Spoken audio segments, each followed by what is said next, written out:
This is a talk given at the Sydney Town Hall on the 17th of August 1957 by the Reverend Father Aidan McGrath, a St. Columban missionary, on his experiences in China. Sponsored by the Legion of Mary. I must begin by thanking His Lordship for the lovely things he has said about China and even about me.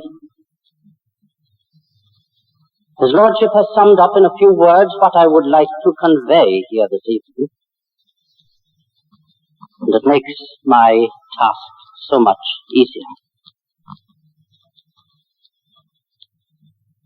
But before I begin to speak at all, I wish to thank particularly their Lordships for coming here this evening on such a busy and presiding here. It makes such a difference to have Our Lady here, to have their Lordships, and such a vast crowd. And in their presence I wish to thank every bishop in Australia. This perhaps is my last chance of speaking to a vast audience.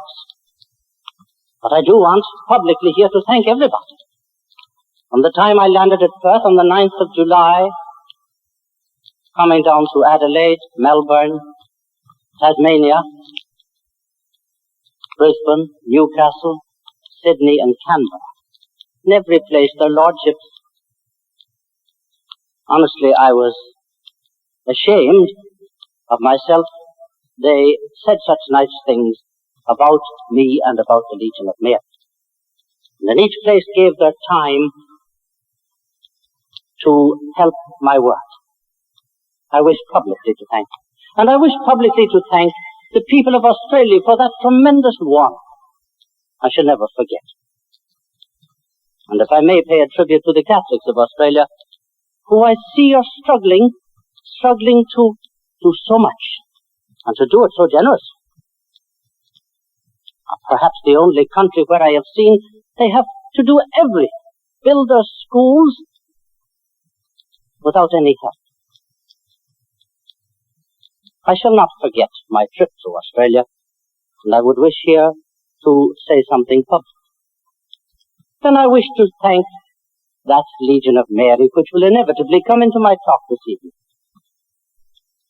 which has inspired me all my life since I found it, but which I found the very same in Australia, every place I went. That same bubbling enthusiasm, standing ready to help the priest and the church in whatever work the church might ask. And I want to thank the Legion especially for bringing me here. If it wasn't for the Legion, I suppose I wouldn't be here. They had the courage to invite me over, and even though I turned down their invitation first, thinking that it might be too much, talking all the time, they even promised me that they would only ask me to talk once or twice in each place. And I want to thank them for that. And I want to thank the president here of the Comitium for all he has done. And he is certainly an example of bubbling enthusiasm. Brother Marley.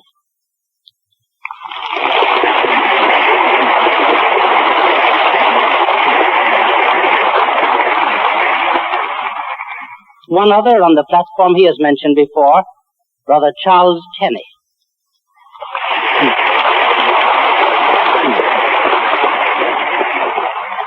Who, as you know, must have given up his work, given up his chance of earning any money, and that is the thing that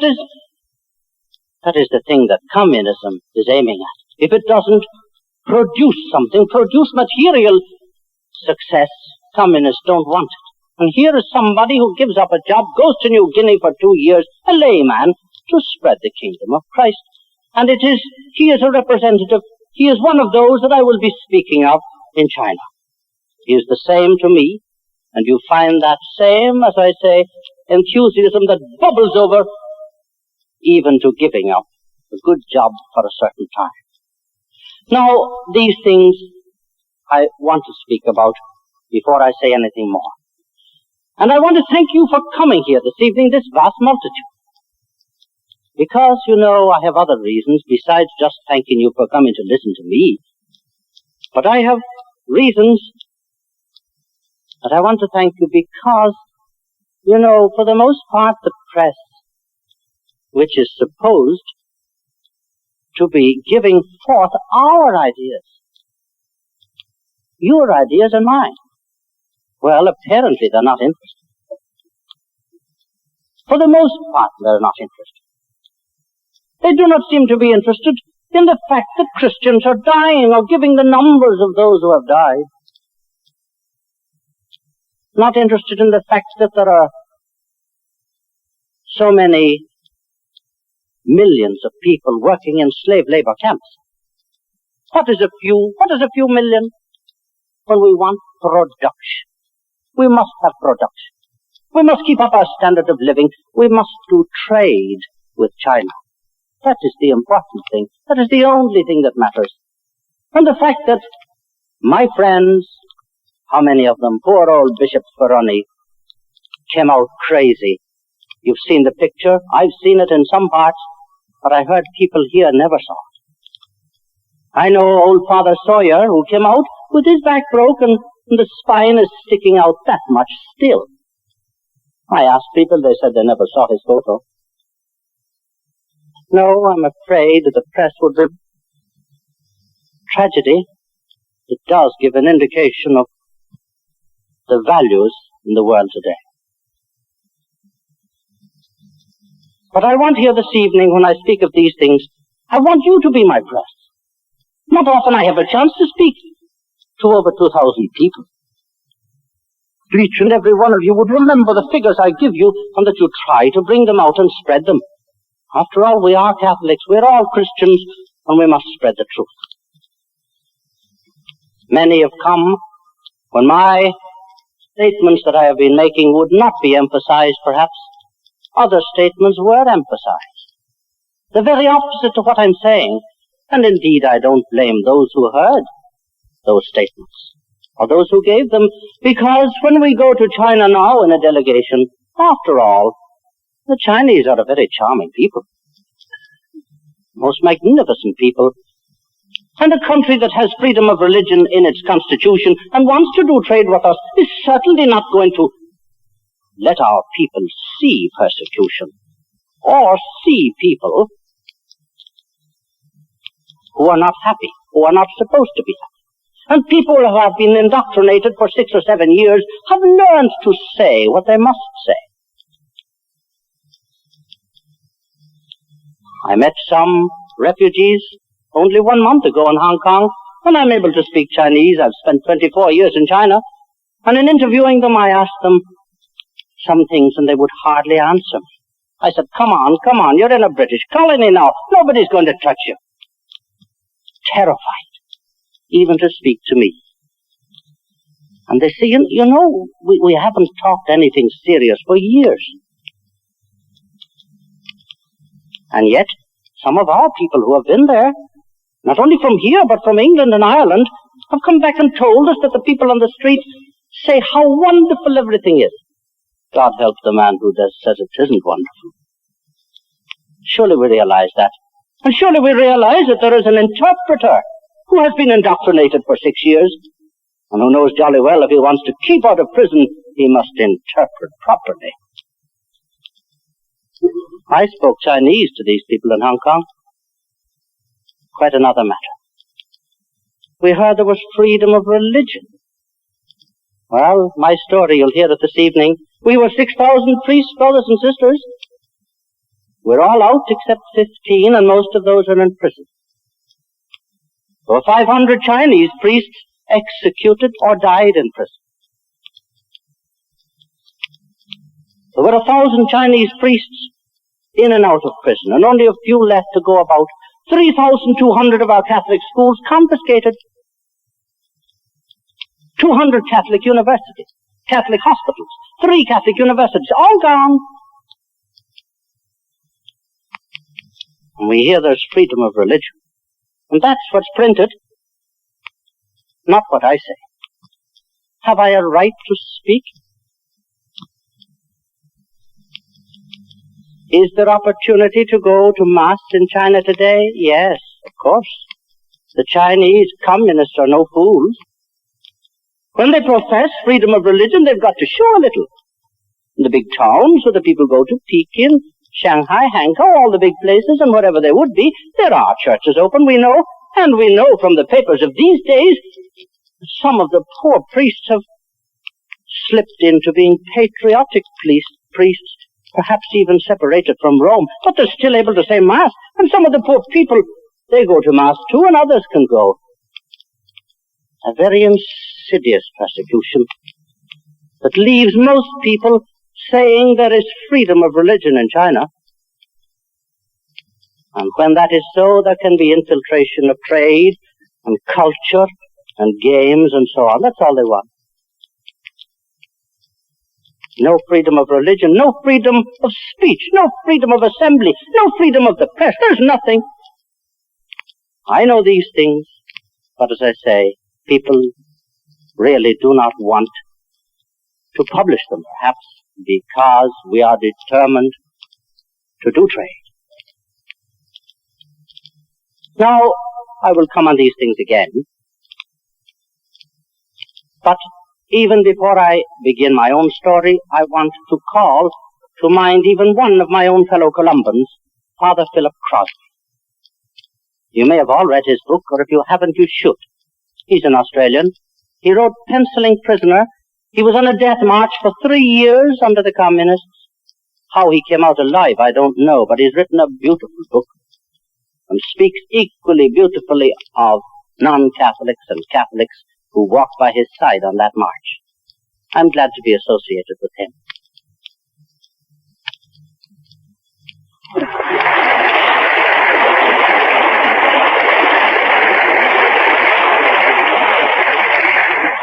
Now, I promised myself, while I sat on the floor of a Chinese prison for 32 months of solitary confinement, that if I ever got out of that prison, I would spend the rest of my days thanking people for prayer.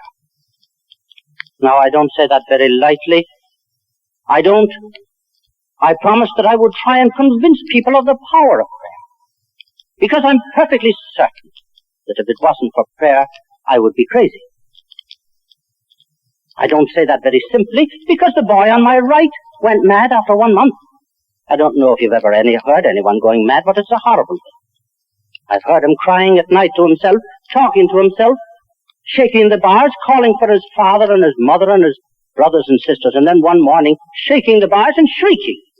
It was all over. Cold sweat went off my forehead, and a shiver down my back, and I knew the poor boy was gone. He was left there 5 months shrieking beside me, and I'm quite sure he was left there for my benefit. 2 men opposite me went mad. The young American on my left went mad. The little priest in the cell opposite me, I heard him vomiting for 2 months. And then he was dragged out of the cell, and he died. Little Father Joseph Sin, arrested the same night as myself, died after 1.5 years. Somebody else down the line, I don't know who he was, but he searched for something round the cell, and that cell was swept and garnished every few days, and they searched us, searched our clothes, lest we hide anything that might be sharpened. Must not die. Make them miserable, but don't let them die. And this man found and kept something that he polished till it was razor sharp. And in the morning he was a pool of blood. Now, that's what went on around me. And yet I was perfectly peaceful. Now don't say comfortable, peaceful. I learned for the first time in my life what the grace of God was. Learned for the first time in my life what it was. Christ said, "My peace I leave to you, my peace I give to you, not as the world giveth." My cell was that size, couldn't stretch my fingers. Just my own length. No window, no table, no chair, no bed, nothing. Just the gate. Not loud talk, not loud cough, not loud sneeze even. Not loud close our eyes. Now remember these things. Everybody who comes out of a communist prison will tell you the same.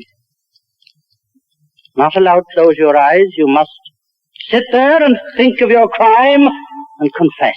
No books, nothing to read. Can you wonder that they went mad around me? And you'll wonder why I didn't, and that's what I'm trying to say to you. I've been 24 years in China, and I spent a good deal of that time running away from bandits. And every time I heard the word bandit, I was petrified.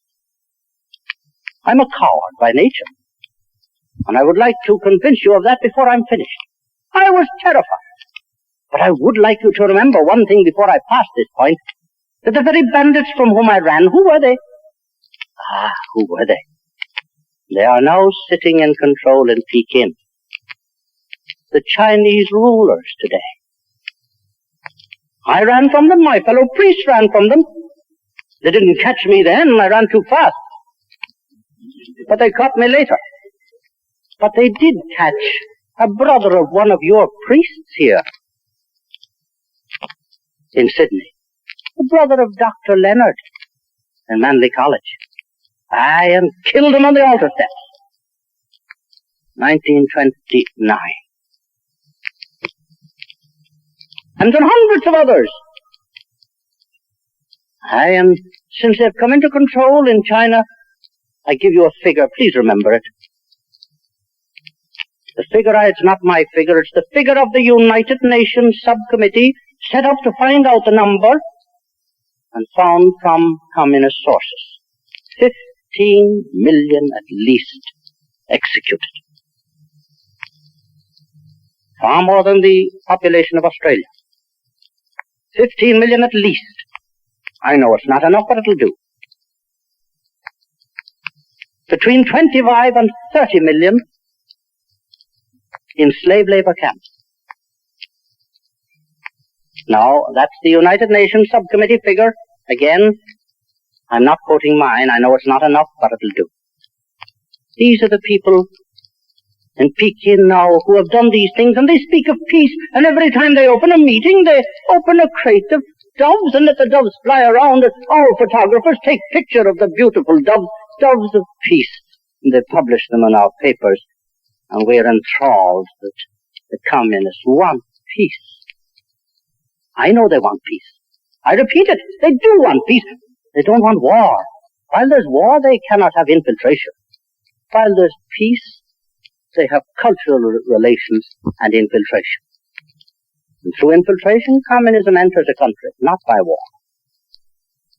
Now, every time I heard the word bandit, as I say, I was terrified. And in the end, I waited a whole year for arrest in Shanghai from 1950 to 1951. I knew by that time that they hated the Catholic Church, and I knew by that time that they had pinpointed the Legion of Mary of everything as their deadly enemy. And when I knew they were going to persecute the Legion of Mary, I knew I, the one who had been asked by the Holy Father's representative to set it up throughout China, I was in for it. And from that moment I was terrified. There was no bravery in it. I walked the streets every day, and I knew the guards were watching me. I left the house every day, and I knew the poor coolies who were pulling the rickshaws, they were bound to inform on me. I didn't blame the poor lads. That's part of the system. And I knew one night or one day they would take me, and I always had my little Gospels and my imitation of Christ in my pocket, and yet the night they caught me, I couldn't even stretch to the table to get them. It was too quick. But I was terrified.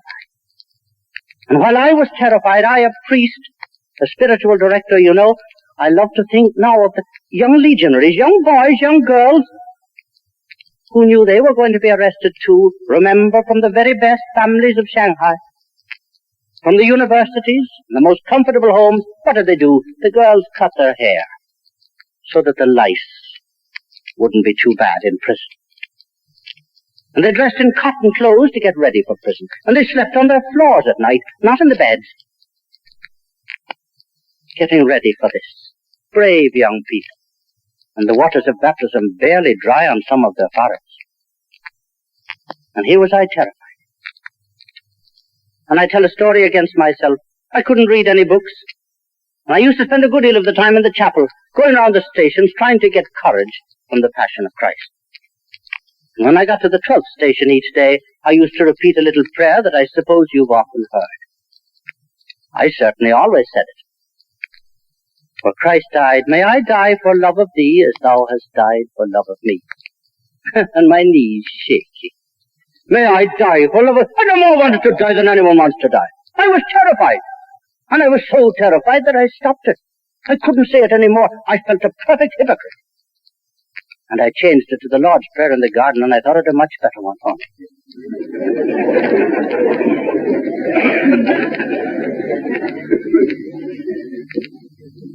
One of my greatest friends at that time, he knew he was going to be arrested. Already 3 of his presidia had been arrested. And he wondered what he could do for them. And he couldn't sleep for 3 months. He hadn't slept. And he used to come to the house, and I used to try and console him. And he got whiter and thinner, and he smiled a sickly smile, and his eyes became pinpoints. And one night I disappeared. I knew no more about him. But in prison I heard that that poor man, after another month, had gone mad. One morning they found him lying over a table with a cut on his wrist. Dead. Or dying. There you have it. That's what would have happened to me if I hadn't been arrested, perhaps. And the things I can't understand. Now, it was one night, and I like to recall the day. It was the 6th of September, 1951, 11:30 o'clock. A long ring came at the door. And my superior, Father McElroy, went down to open it, and here I mention Father McElroy, who waited 3 years for arrest and was never picked up. It is that very Father McElroy who has written these articles in The Advocate over the last few weeks. Get it and read it again. The finest thing ever written on China. He went down to the door, and when he came up, he had a lot of comments with him. And by the time they had searched my room, it was the 7th of September, 1951, the vigil of the Nativity of Our Lady, and the foundation day of the Legion of Merit. Well, I was thrilled at that alone. And they came in, and having searched my room and taken photographs, which were faked, they took an ordinary photograph of me standing at a table. They put Father McElroy out, and behind me was a picture of Christ the King on the wall. And when I heard later, after I came out of prison, when those pictures were published in the press, the table, which was empty, was covered with knives, revolvers, and pornographic literature. And behind me they had stuck in 4 lightly clad women. Perfect communist technique. Very same as they did to the poor nuns in Canton, the nuns who had spent their life picking up the babies off the street. So much so that the people of China worshipped them. Chinese communists didn't like anybody to worship Europeans or to worship anybody in the church. Therefore, they accused them of murdering 2,000 babies and put them in prison and kicked them out. You've heard about it, or have you? Now, I was taken away that night, brought me in a car, brought me to a police station, left me standing for 3 hours in a corner of a police room. A man stood opposite me with a machine gun, took my beads and my medals and dashed them on the table, and at 3 a.m, ordered me to lie down on a cement floor. And he stood over me with a machine gun. Now, I don't like cement floors. And I hate machine guns. And yet, here's what I'm coming to. Here's what I've been leading up to all the time. Whether you believe it or not, within 5 minutes I was fast asleep. Now, that guard stood over me all night. It was only 2 hours of a night, indeed, from 3 to 5. Stood over me, and I'm quite sure he was indignant. He was meant to impress me, and he didn't impress me at all, and I wouldn't be the least bit surprised if I snored. But I got a kick at 5 to get up in the morning. But do you know, there was a peace came over me at that moment. I was perfectly happy. Can't understand it. And for that was the beginning of 32 months of solitary confinement, listening to people being dragged out day and night, shackles on their legs, handcuffed, and being taken out myself, often during the night. And during the night left standing most of the night, answering stupid questions of people who came in every couple of hours to ask you one. guards changing every hour, but you stood on. I watched that and I listened to it day after day. Even young girls being dragged out. Terrible, the most awful place of misery you could imagine. And yet, I was perfectly peaceful. It was so strange that I promised I would tell that to everybody and try and convince you of the power you have. The other thing I wanted to tell, and I must do it briefly, something to do with Our Lady here, that lovely statue. You know, I thought in the Legion I thought in Ireland I knew something about Our Lady, and yet I realized I knew nothing about her until I got to China, where I heard of the Legion of Mary for the first time in my life, even though I'm from Dublin. And I heard about the Legion, and it was marvelous. From the first moment I touched it, it was like a miracle in my hands. Even though I spent most of my time down in the missions, the Legion kept ticking over itself. And when the Japanese put me out for 2.5 years, I thought because I was not there, the Legion would fail. Far from it. When I came back, the 6 Presidia were still ticking over, gathering the people to the church on Sunday, instructing the children, instructing the pagans, carrying on. Even though the President was shot dead in my room, didn't disturb them enough to block the Legion. And it was in that Legion I learnt about St. Louis Maria Grignon de Montfort, that I should be studying that book about his true devotion to the Blessed Virgin Mary, and I tried to read the book and couldn't make head or tail of it.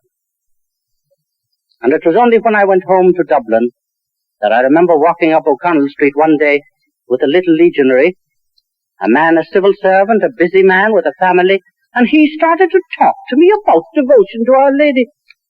Honestly, he was marvelous. And he explained that little book that I'd tried to read so often, couldn't make head or tail of it. He explained it in a moment.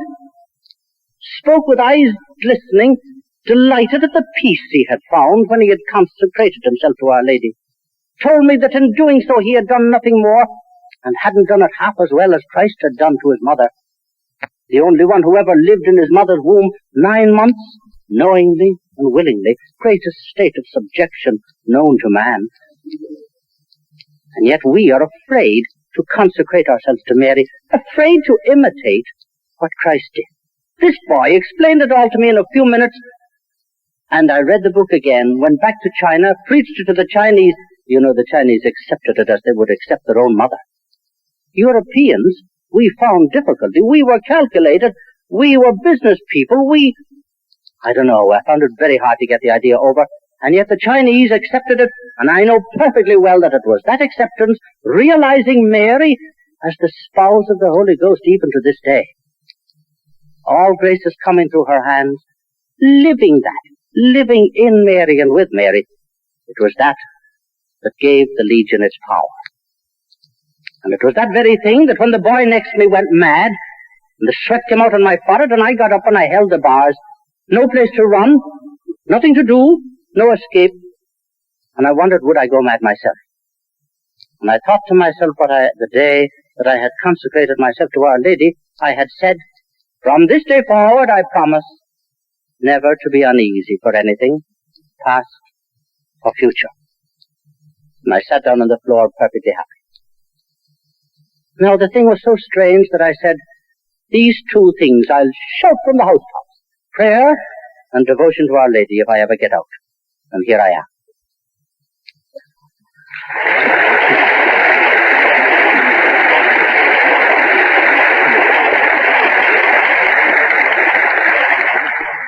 Now, I have spent, I suppose, 3 of the most thrilling years of my life going about China setting up the Legion. Watching Our Lady, this is what it was, watching Our Lady working through the most unpromising material. We had the university students in Peking, Tianjin, Shanghai, Canton, and the other big cities. We had the very best families, magnificent people, lovely boys and girls, giving themselves entirely to the service of Christ and His Holy Mother. But if you ask me which were the best legionaries, I might even say those in the country. Poor old ladies with bound feet, hardly able to walk, and never been to school, who left that Legion room not depending on their eloquence, not depending on their theology, depending on the Mother of Grace, going out to do their little work in her name.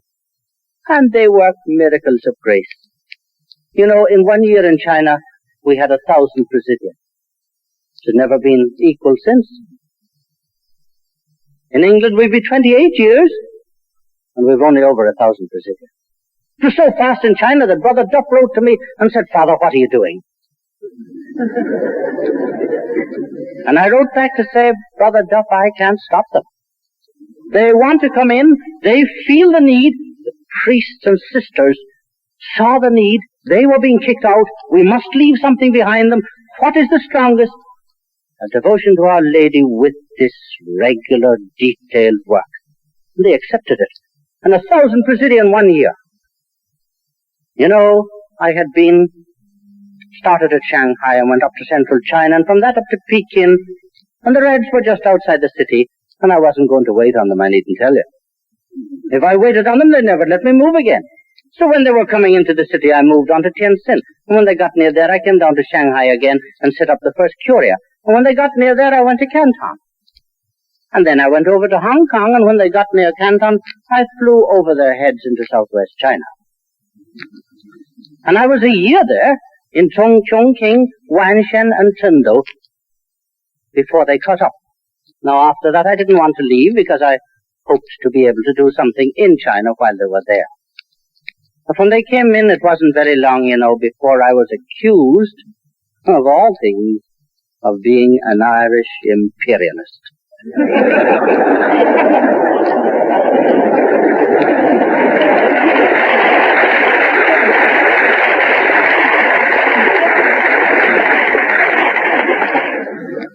They told me I must stop the Legion of Mary, and I tried to convince them that it was a spiritual organization.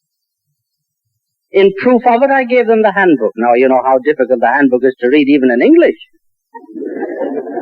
And if you saw it in Chinese. But you know, like a true communist, they had read that book in 1 week and digested it. Brought it back, and they said, "That is a magnificent organization, just like communism." Greatest compliment ever paid. But you know, they had seen in that system the detail, the presidium, the cell system, the curia, the comitium, the senatus, the concilium, and the hierarchy above it all the time, able to stop it at a twist or able to get more going. You know, Brother Duff has compared that in his latest book, The Spirit of the Legion of Mary, to two systems starting in Dublin, one starting in Dublin, the other in Moscow in 1921. Both using the cell system, both using presidium, curia, both using definite work, both using the same color. You never thought of that one, did you? Both using red. You'll see it on the halo around Our Lady's head. Red of the Holy Spirit. What do we use for a Mass of the Holy Ghost? Red. The Legion was founded particularly to give honor to the spouse of the Blessed Virgin Mary because he was so sorely neglected. That's why your handbook is red. And here you have the same two colors, the two of them spreading throughout the world and meeting in China, and immediately they see it, they say, "We'll stop that." Strange. Yet the time hadn't come. They read that book, they saw a magnificent system, but they forgot about Our Lady. They didn't care about her. Forgot about her power. Didn't bother about the spirit of the Legion. And now, is there any wonder that after some years, when they attacked it and they found it so difficult to crush, that they said, "Who is this woman, this cursed woman, who dares to thwart us?" And I like to give the little answer of the little girl in Shanghai. "Oh, you'll never catch her, she's in heaven."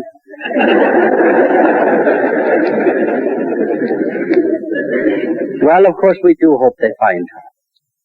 But there you are, they never saw the important thing of the Legion. What is the Legion? Wonderful system, yes, but what is it without De Montfort's true devotion? mediatrix of all graces, depending on the Holy Spirit. Every legionary, when he becomes a legionary after 3 months, who does he address? Our Lady? No. Most Holy Spirit. I, so-and-so, desiring to be enrolled as a legionary of Mary. Holy Ghost. That's where it comes from. But there's the switch. Spouse of the Holy Ghost. They never saw anything in that, and they didn't care. And they let me back to Shanghai. And when I got back to Shanghai, I found that 1,000 presidia had been erected. I didn't set them all up, you know. That sometime I get the glory of that, and I didn't do it. I was dodging around other places. Little Father Josephson, doctor of theology, doctor of canon law, speaking 7 languages and speaking English with a lovely Irish brogue. That little man had travelled up and down the country in my absence, and the Legion spreads by itself. You can't say anyone spread it. I don't even say that Brother Kenny there would say that he spread it in all New Guinea. It spreads itself. But that little man was arrested the same night as myself, and as I told you, he died after 1.5 years. It was he translated the handbook too. Now, it wasn't very long when the communists saw the power of the Legion. They could put out foreign priests. They could kill Chinese priests. They could close down churches. But what can you do with people who insist upon talking about God and His Holy Mother? Insist upon teaching catechism and bringing people into the church. That system must be crushed. You know what they decided to do? Crush the Legion into submission and then use it to set up a national church. Do you hear them these days on the paper, on the radio? Still trying to set it up, still all confused, still failing. There's a great compliment to the Chinese people. One most wonderful people in the world. Wonderful Catholics. After 6 years of a terrible persecution, still trying to set up a national church. If they had crushed the Legion into submission and used all the Legion members to set it up, I wouldn't be here tonight, dear people. I wouldn't be talking. It would have been a terrible tragedy. They tried to set up the national church, and they themselves admitted twice they failed. I was in prison for 32 months of solitary confinement, never even heard if my mother was alive or dead. Never got any news whatsoever. Nobody but the guard did I see. And yet, they were telling me that the Legion of Mary had failed me, that I had destroyed the church in China by my work. And they said the legionaries had accused me. Well, I couldn't believe it because I knew the kids. They were marvelous. I couldn't believe that they would not carry on that work. One day after 2 years, I was thrilled to hear them cursing the Legion of Mary over the loudspeaker. Why? Because they said no movement that we've ever set up since 1949, no movement has failed except one. The movement to set up a national church. And that was spoiled by the Legion of Mary. I was delighted. First bit of news I got. And yet they're trying to sell to the world now that the Chinese church has accepted separation from Rome. Be careful what you read in the papers, for heaven's sake. Be careful where it comes from. Their methods are terrible. Well, when they decided to attack the Legion, they put out Monsignor Riberi. They arrested the 4 of us, myself, the 2 Chinese priests, Father Legrand. And we were in prison 1 month when that diabolic attack started against the poor Legion of Mary. All over China. Loudspeakers on the trees, every day's radio, the movies, the newspaper, buses, all had placards against the Legion of Mary. Everybody was told they must attack it. Everybody was told they must inform against the legionaries. And imagine the poor little boys and girls going around the streets listening to that and watching the police cars shrieking up and down, men tied in them, white, long faces being taken out to be shot. That was during the terrible purges. Remember, I have listened, I have watched purges of 10, 20, and 30,000 people disappearing off the streets in one night. And all the time I knew that I would go myself. They bring these police cars up and down the street just to frighten the people, and then they take these people out and shot them. One of the priests in Shanghai used to call himself the chaplain to the dying.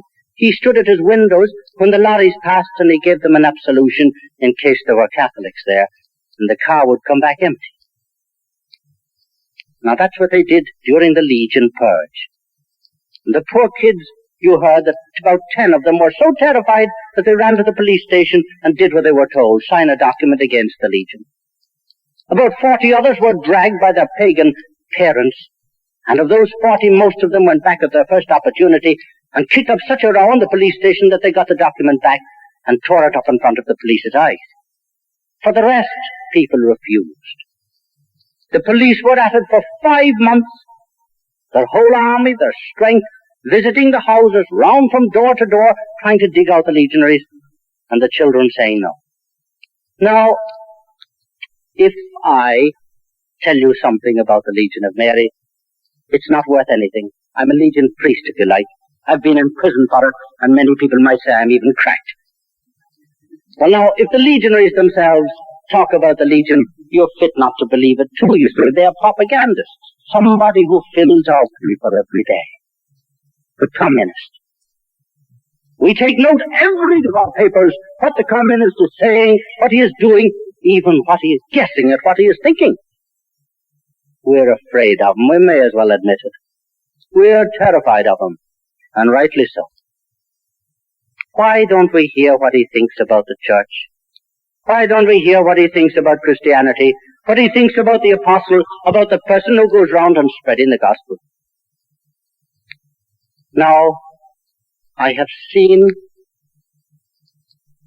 the communists in China put out the English and Americans, the Germans, French, Belgians, put out the great powers. No bother to them. First time in history it ever happened. We may as well admit it. We have to admit it. Put them out. Put their businessmen in prison. They were in the cells on either side of me. I knew some of them. In prison on trumped-up charges, took their factories, took their buildings. No reparation. England and America demanded apologies and demanded that they be released. Did they get an answer? Not to this day. Surely we're getting used to that. We're being kicked around. We're being told lies every day. And we still go on, trying to believe. They weren't the least bit afraid of the powers.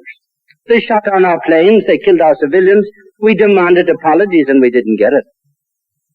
And yet, here's what I want to say. They attacked the Legion for 5 months, day after day, dragging the children in the evening and keeping them standing all night long trying to get them to sign documents. And in the morning, the kids coming out, and you know what they said? Don't know what happened, Father. Father asking them, did you know what to say? Were you able to answer all the questions? And everybody said, don't know, it was very easy. Everything seemed to come easy. Do you remember it? Don't worry when you're dragged before kings and councils. Don't worry what you've got to say. It'll be given to you. They all said that. And the communists couldn't understand it. But now, while they're not afraid of the great powers, still, after 6.5 years of the greatest persecution the church has ever seen, and I stand by that statement, they're still afraid of the Catholic Church. They're still afraid of Christianity. They're still worried to death about those who speak about their faith and who spread it. They would tell you, we are not afraid of the person who just goes to Sunday Mass and says a prayer. They will die and the faith will die with them. They would conclude themselves that Christianity involves an apostleship. And if there's no apostleship, it's not a full Christianity. The only one they search out is the one who's spreading it. There's a lesson for us to learn. And after 6.5 years of the greatest persecution, they're still afraid of the church, the living church. You might ask why I say the greatest persecution. Surely Rome was greater. No, it wasn't. In Rome we had catacombs, and we hid in them. There are no catacombs in China today. In Rome they didn't bother about the children. Children of 4 or 5 years of age. In China today, they take those children from the father and mother. The father and mother are given land and they've got to till it and got to produce so much. What about the children? Oh yes, they're taken to the kindergarten, they're well fed. And from morning to night they have a political science teacher telling them Marxism, Leninism. You are bound to inform on your father, your mother, your brother, your sister. You've heard about that. The children telling on their parents. Grown-up students telling on their parents. Grown-up students demanding the death of their father and standing by while he's been shot. You've read about it. It has happened all over China. That's what they're being taught. They're breaking up that beautiful family system which we have broken up ourselves. Contraception and everything else. We have destroyed our own families. Chinese still have their big family. Indoctrinate them. Send them back into the family and blow the family apart. So that the parents won't even speak before the children. Who has ever seen a persecution like that? 6.5 years of it. And yet, you hear the paper, you hear the radio, still trying to form a patriotic church and failing. There's a magnificent Christianity you never thought was in China. It's there and living. But I mustn't leave things in the air like this. I must give you a few examples to let you see what I mean. Now, very probably, if I speak to you, if you are like the people in England, and perhaps you're not, I'm going round there every Sunday, and I know that 90% of those people consider the Legion of Mary to be a sort of a sissy organization, made up of a bunch of little girls who gather together every week and gossip about their neighbors. Now, if it was that, the communists wouldn't worry about it. But I would love to make it a bit clearer here tonight what the Legion is. Who was the president and vice president of the Legion of Shanghai? One was a businessman with a wife and 5 lovely children. The vice president was a famous doctor, city of 6 million souls, much more than Sydney. Head of a big hospital with a wife and 5 lovely children. And yet those 2 men knew perfectly well that they would go to prison because I was going to prison, and yet they accepted those positions. And I remember some days before I was arrested, the little doctor came up to see me because I was sick. And I like to repeat to you that when he sat down on the chair after giving me my medicine, he said, "Father, would you repeat to me once again the doctrine of St. Louis Maria Grignon de Mont? What is it to live in Mary and with Mary? Getting ready for prison. Father of a family." And I said, "Doctor, how do you feel about what's going to happen to both of us?" And he said, "Oh, Father, I'm all right." And yet when I shook his hand was trembling. And then somebody asked him, "What about your poor wife and 5 children?" And the doctor said, "Oh, my wife is magnificent. She said to me yesterday, 'Do what you should be doing for God and His Holy Mother. Don't mind me. I'll look after the children.'" Now there's heroism for you. You don't need to go back to Rome for it. You have it, 1951. Father of a family. Those 2 men have been in prison for the last 6.5 years. And God knows where the 2 wives and 10 children are. One more. You know, I came out of prison disappointed. If I got a knock on the head, it would have been the greatest cause to die in. But they wouldn't let anybody be a martyr. No martyrs. Blood of martyrs is the seed of Christians. Kick them out. Nobody will listen to them anyway. The press will say more on the other side than they'll say against us. They knew it.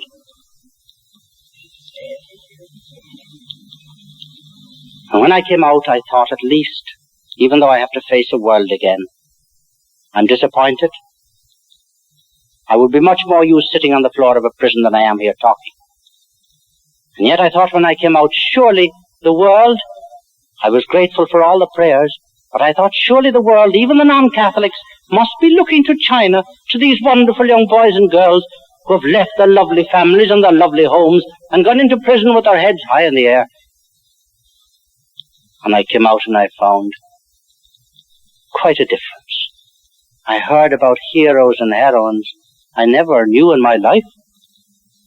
Davy Crockett.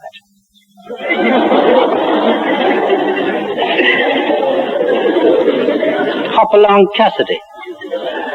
Marilyn Monroe. And Bill Haley. Well, you know, I was disappointed. I don't blame the kids, I suppose. How would they know? The papers never told them. There was nobody to go round and tell them about the martyrs, about the people, the Agneses and Cecilia, the Agathas and all up to this very day. And their minds were on different heroes and heroines, cutting their hair like them, walking like them, dancing like them. That was all. And I can't help thinking, I'll give you one case, Joanna Shaw. Please remember the name. Young girl just finished her university course in Peking, in Tianjin. From a very wonderful family. Lovely young girl with the world before her. University course, degree taken. What does a girl want but to start her career? Work out a career for herself. And this girl knew I couldn't spread the Legion anymore, and she decided she was going to do it. She was a legionary already. She knew as a Chinese she couldn't move from one village to another without the police's permission, and she said it's useless trying to try that. What did she do? She tucked up her hair and donned a communist cap, blouse and skirt. And across her breast she wore the medals of the heroes of the day, Marx, Lenin, Stalin, of course he's no good now, Mao Zedong and the rest. Why did she do that? So that they wouldn't notice her, and she moved up to places I never went in my life, up to Manchuria. Aye, and I met a little Italian nun up in Brisbane the other day, couldn't talk a word of English and blab, blab, blab China to me. Delighted to talk in Chinese, and when she heard about Joanna, she said yes, she landed into our convent dressed as a communist. There was a girl for you. Should be written up, and our kids know nothing about her. And when she got to another place, take off her communist uniform and get into a countrywoman's clothes, pull down her plaits, sit on a bicycle, off to the country place and tell the priest, Father, you're going. We've got to leave something. Let's start a presidium. Get the people together. Tell them, the church is not that building. That will be broken. You are the church. You are the mystical body of Christ. You are the members. You must build up the church even if the priest is gone. That girl traveled all around North China while we were waiting on arrest. She set up at least 350 presidia. And 4 days before I was arrested, Joanna was caught too. And when I came out of prison, I heard the poor girl had been condemned to 10 years hard labor. She's there now. There's no word. We don't know whether she's dead or alive. But if she's alive, she's sitting in some tiny little cell. Noelle, another one. Noelle. Little Noelle, my own junior president, a girl about that height, quite small, very smart little child, brilliant, just finished her schooling at the Mothers of the Sacred Heart, the biggest school I've ever seen. Studying at the university run by the Jesuit fathers, the Aurora University, doing her first year's medicine. Father a doctor, grandfather a doctor, and Noelle going to be a doctor too, but all arranged with the Carmelite nuns that she would go in there. Now, some days before I was arrested, we had to stop the external meetings of the Legion, and remember all the more credit to the Legion. The Legion has been stopped since 1951. We told them, there's no right of assembly. What you have learnt in it, carry on. Do your work. You are bound to be apostles. Go right ahead with what you've got. And even after 6 years, they're still looking for them. Noelle came up to the house. We had already stopped the external meetings, and I was depressed because I felt it was a sort of failure. And I said to Noelle, isn't this a great tragedy? That the communists have turned against us. You know what she said? She stamped her foot and she said, Father, don't say that. This is no tragedy. This is glorious. I must say I blushed. I was her spiritual director. And here that little girl realized far better than I did the glory of the cross. That Christ could think of no better way of saving the world except by the cross. That every time the church was persecuted, it rose out of it. And that the Legion of Mary would be far better known because it was persecuted. Look at it today. There was foresight for you. Aye, and that child every day went down the street with her young junior legionaries, holding the gospel in her hand, shouting Matthew 5:11.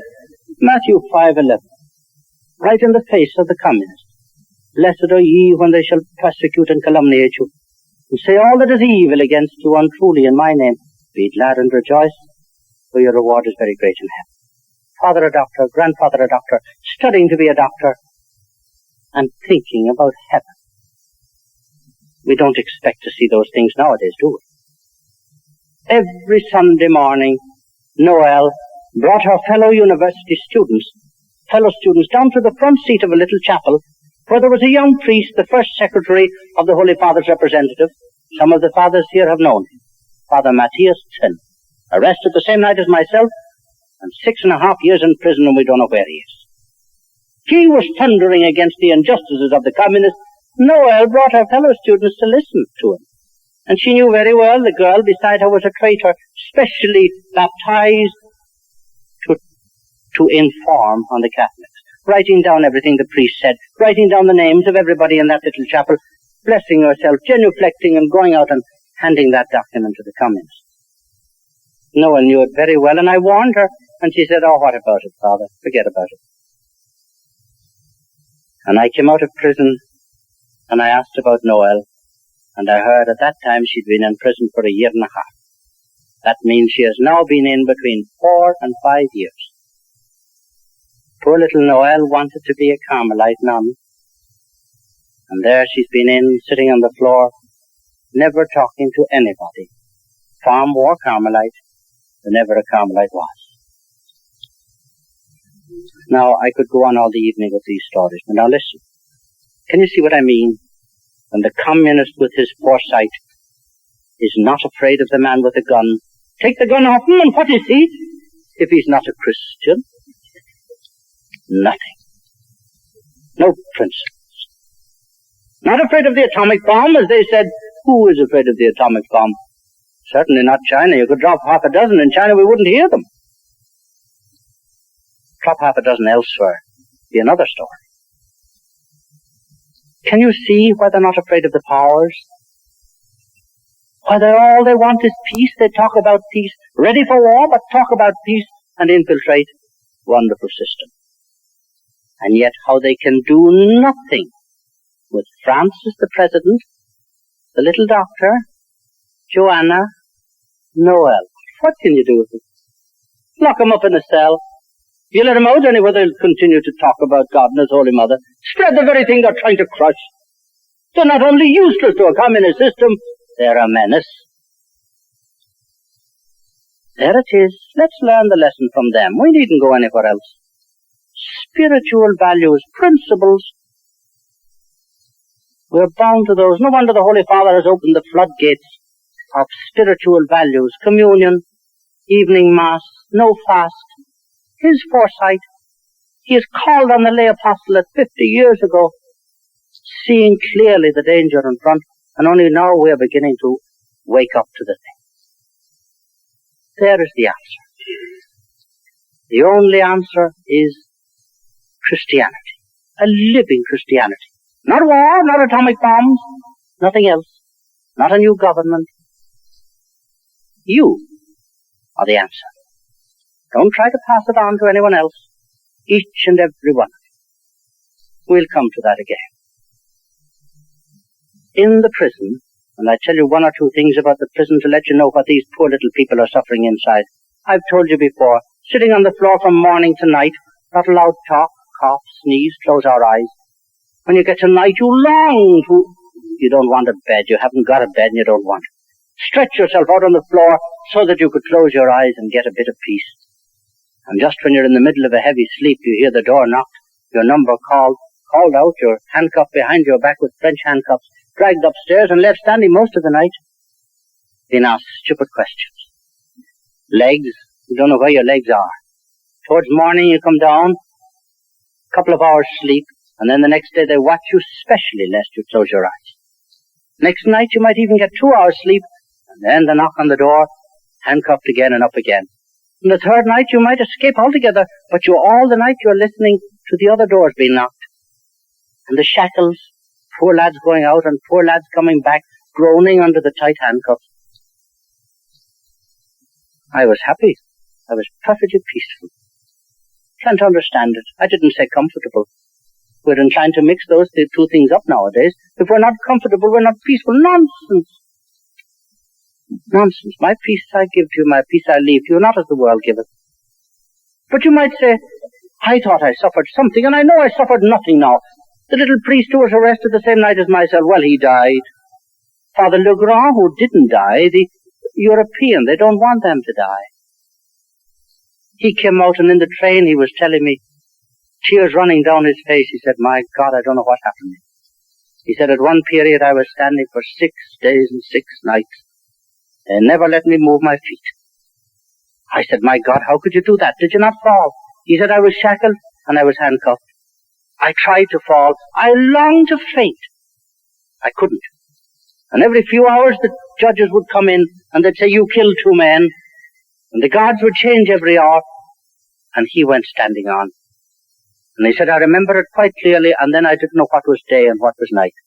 And at the end of 6 days and 6 nights, they came in, and he said, I remember it, but I don't know what happened.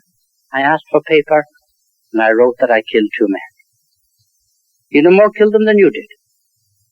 And the tears ran down his face. You'll have seen his article in the Jesuit magazine monthly, the month. Why I confessed. And he just tells the whole thing. Something happened to Will. There was nothing left in it. Father Van Coyley standing 21 days. Another priest standing 30 days and he couldn't stand any more. Father Sawyer came out, I told you, with his back broken. You've never heard of it before. And he's going around now stooped with his own mortuary card in his hand. People thought he was dead. They jumped on his back until it broke. But again, apparently the press hasn't had it. It's a different thing. Christianity and there you are. Now, what about the poor pagans? For the Catholics, all those priests would tell you in the midst of that terrible thing that God's grace was there, strengthening them. And they were peaceful, ready to die, perhaps even hoping that the Lord might let them be a martyr. What about the poor pagan? The boy beside me went mad. We had no lawyers to support us, nobody to talk to at all. I never was trial. I never got a trial, 32 months. I was interrogated, no trial, no lawyer. But mind you, there was one thing written on the wall of the cell, and listen to it. It's absolutely essential to the communist system. If you want to gain merit, confess. And inform on anybody who thinks, speaks, or acts against the people's government. There you have it. Inform. How we hate that word. Inside that tiny cell, no chance of getting out to the bars, no chance of talking to your people, no chance of asking anyone's advice. There it is. And that poor boy could have told on his mother and his father and his brothers and sisters. He wouldn't, and he went mad. Others went mad for the same thing. But most of them do not go mad. I've seen them shaking the bars and calling the guard for paper and writing down names, addresses, what they said, what they did, handing it back to the guard. The guard goes and hands it to the police, and the people are checked up.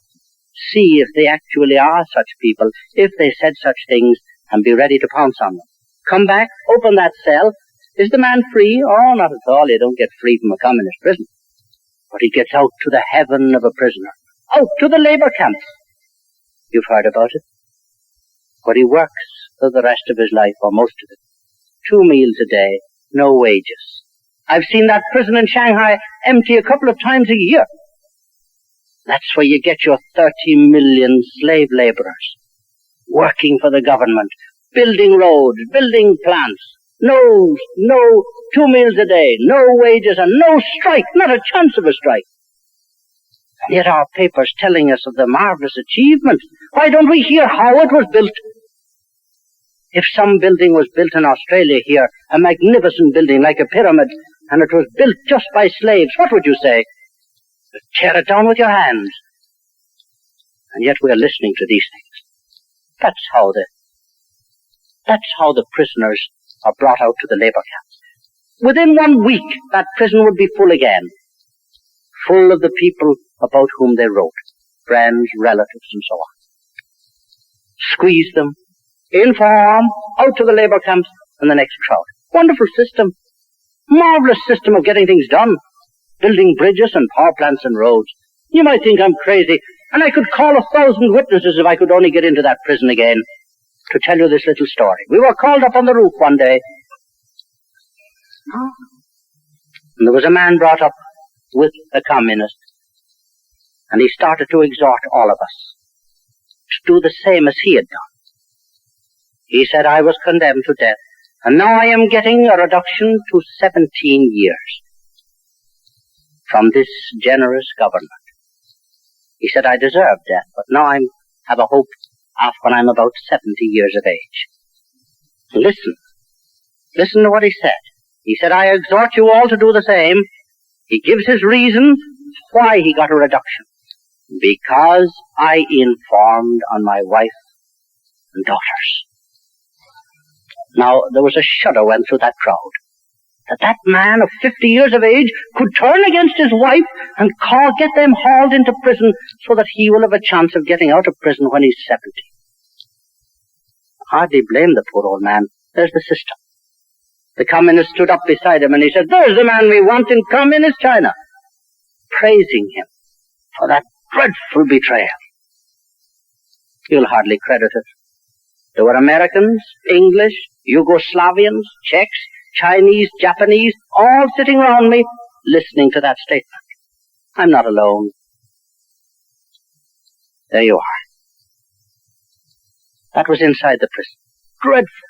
That informer system that got people one to inform on another. And what about outside? Well, Mao Zedong in his little book, he says it. You're either with me or against me. The words of Christ. He that gathereth not, scattereth. Which side are you on? And he says himself, well, most people would say to me, oh, don't ask us to be on either side. Leave us alone. Let us live our own family life. We admire your government. He says, useless. Which side are you on? Take a step. You must take it immediately. If I'm against you, I go into prison. If I'm with you, most people say, well, all right, we're with you, but don't ask us to be in an organization. He says, impossible. That's his own little book. Impossible. You must be in a cell. Men, women, children.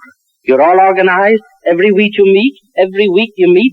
Your communist dictates to you. It might be against America. It might be against Australia. It might be against England. It might be against religion. It might be against the Legion. It might even be just against flies. And mind you, if you get 600 million people swatting flies, you swat quite a few. And we did hear, we were told by an eminent man that there were no more flies in China. What chance have they anyway? And there's the system, killing flies, working people against America, against England, against the church. Perfect system. And at that time, you know, there were no more beggars on the streets.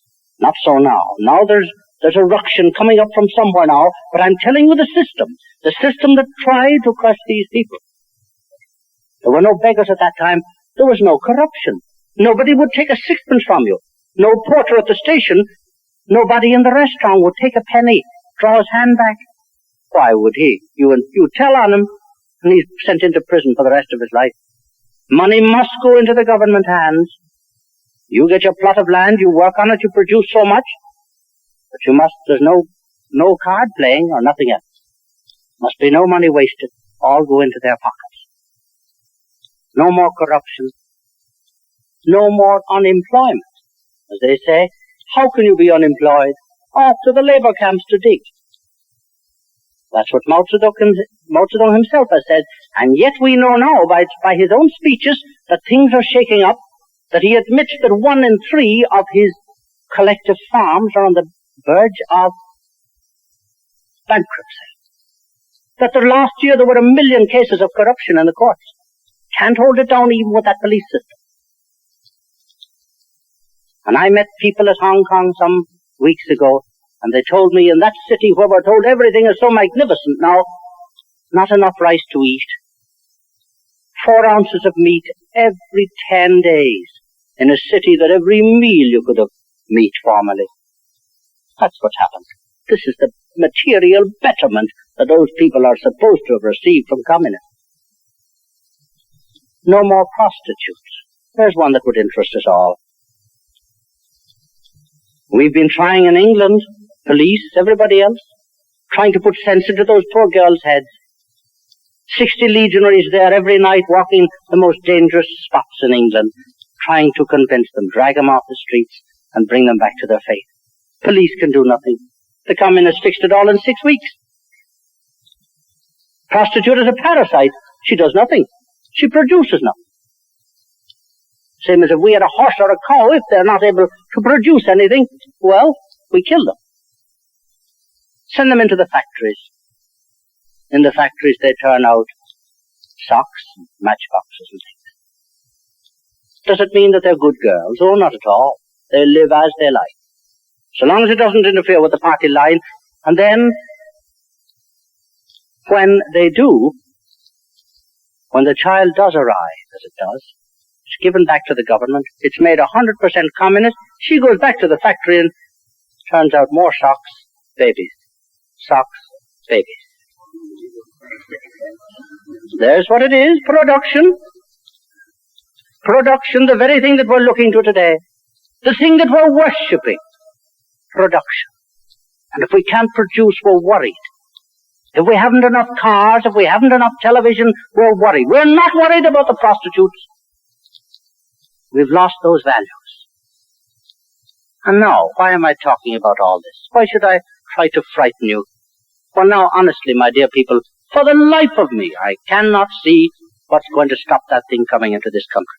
Well, if you don't want me to say this country, let's say England and Ireland. There's nothing to stop it except ourselves. Not a war, not an atomic bomb. We are the answer.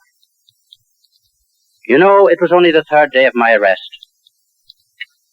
I'd been twice up during the day. I'd been standing for hours and I was stupid. And I just slept for a little while and they dragged me out again and I was handcuffed and it was from 12 o'clock at night until 3 in the morning and this was 3 and honestly I hardly knew what I was saying. But the young judge looked across the table at me and he began to sneer at my country. And he said, Ireland, we'll be in Ireland to liberate you. Well, I'll tell you, that woke me up.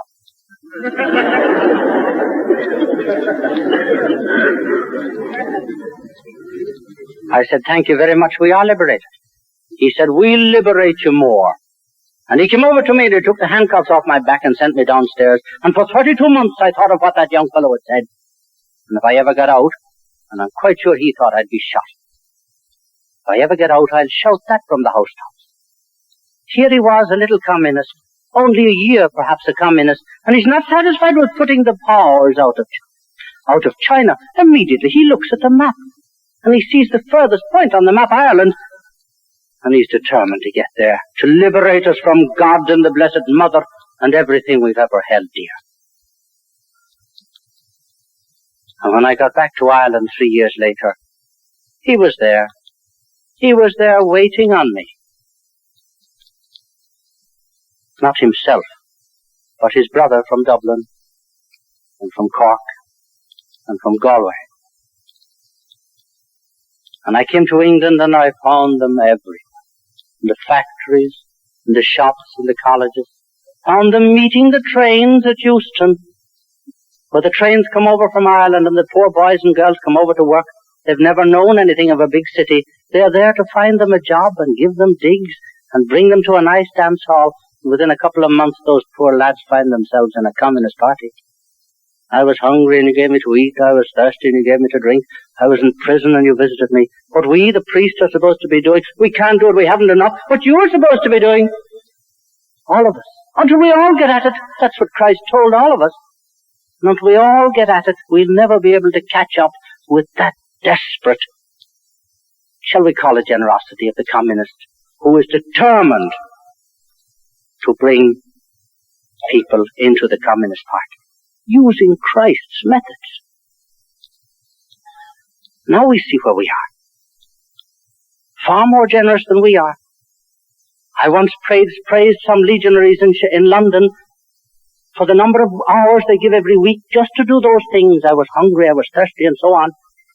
And a communist who had become a Catholic, a wonderful fellow, he stood up, he said, Father, for God's sake, don't think that they're doing enough. They're not. He said, when I was a communist, I did 24 hours a day. Completely eaten up with his job to bring everybody into communism. And I thought of that young fellow again. He was doing for the devil. He was doing for communism exactly what each and every one of us is bound to do for Christ. By our very baptism, we're bound to be apostles. What's our confirmation for? But to strengthen us to that work.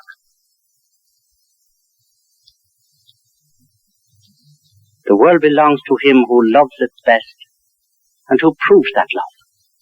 The words of the Curé of Ars. They're trying to prove it. They're trying to prove that they love the unemployed, that they love the man that's down and out, and so on. And it's up to us to do it. Go preach the gospel to every creature, spoken not only to 12 apostles, spoken to 500 lay people. It was the lay people who helped at that time. And we must have it now. No wonder the Holy Father is calling for us. Calling for Catholic action, calling for the lay apostolate, that each and every one of us must join in. There is the answer. What is it? That each and every one of us be a brick in the church? Oh no, sometimes the bricks, let's get away from that idea. Sometimes the brick is even a crumbling brick and the building comes down.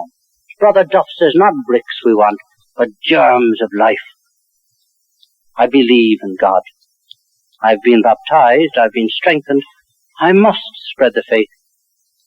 Get after the man today, the next house, the next street, the next town, outside to the next country. I see China. If I can't get to China, all right, I can't get, but please God, my little boy or my little girl will go.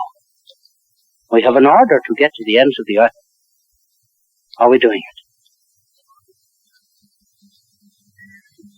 There is the answer, my dear people, a living Christianity, nothing else. And I love to think that when I come out of prison, convinced that there was no other answer, they are terrified of the spiritual value, that I came to Mr. Douglas Hyde, whom you all know. He was a great communist once, and he became now a great Catholic. And people ask him, Mr. Hyde, how do we look for the communist? How do we know him? How do we prepare for him? You know what he said? Forget about him.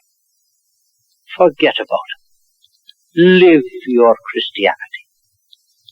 Christianity which embodies also apostleship.